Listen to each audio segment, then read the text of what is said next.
Bonjour tout le monde, c'est le mot du vendredi. Aujourd'hui, nous sommes le 13 mai 2022, en direct de l'Alinde, dans le pays de Bergerac, dans la région de la Dordogne, en France.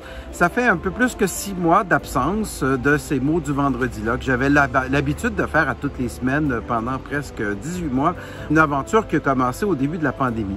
Autour du mois d'octobre-novembre environ, j'ai pris une petite pause pour me concentrer sur mon dernier projet, et qui est un projet qui me tient très à cœur, pour ceux qui le savent, qui est mon dernier livre, le 4e, qui est « Étends tes ailes et assume ton leadership ».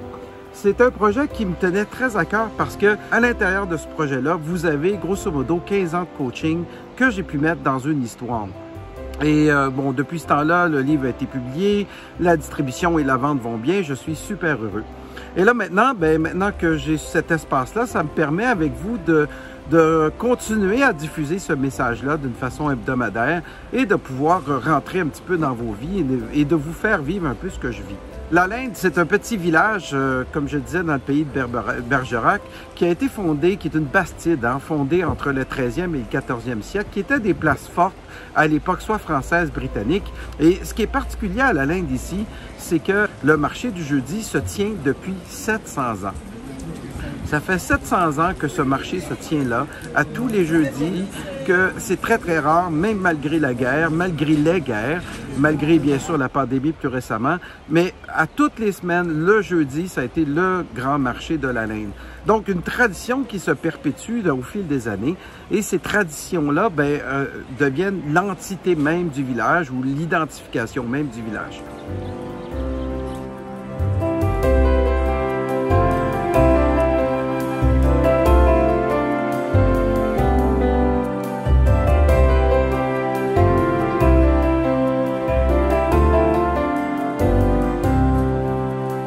Et finalement, en parlant d'identification, ça me fait aussi penser que pour vous, dirigeants, à l'occasion, le passé est souvent très lourd.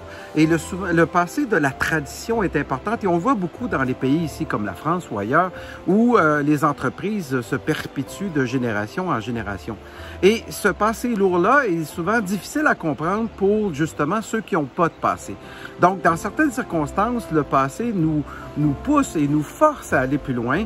Et finalement, d'une génération à l'autre, ça devient souvent un poids. Finalement, lorsqu'on est la 7e génération de repreneurs, on veut surtout pas être la génération qui a tué finalement la tradition familiale de l'entreprise. Donc, moi, ce que j'ai à dire de ces dirigeants-là, c'est que finalement, assumez qui vous êtes et mettez-vous pas trop de pression. Parce que l'entreprise changera, et c'est sûr, le temps change, les entreprises changent, et vous allez leur donner votre couleur. Mais cette couleur-là, elle va dépendre de vous, elle va dépendre de ce que vous mettez comme énergie à l'intérieur.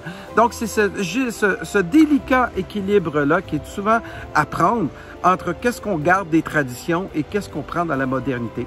C'est vraiment pas évident, mais je pense que justement de pouvoir assumer qui on est et de pouvoir prendre de la hauteur sur des situations, comme on le dit dans Étends tes ailes, prenez de la hauteur sur les situations, lâchez l'opération à tous les jours un petit peu et prenez le temps de réfléchir.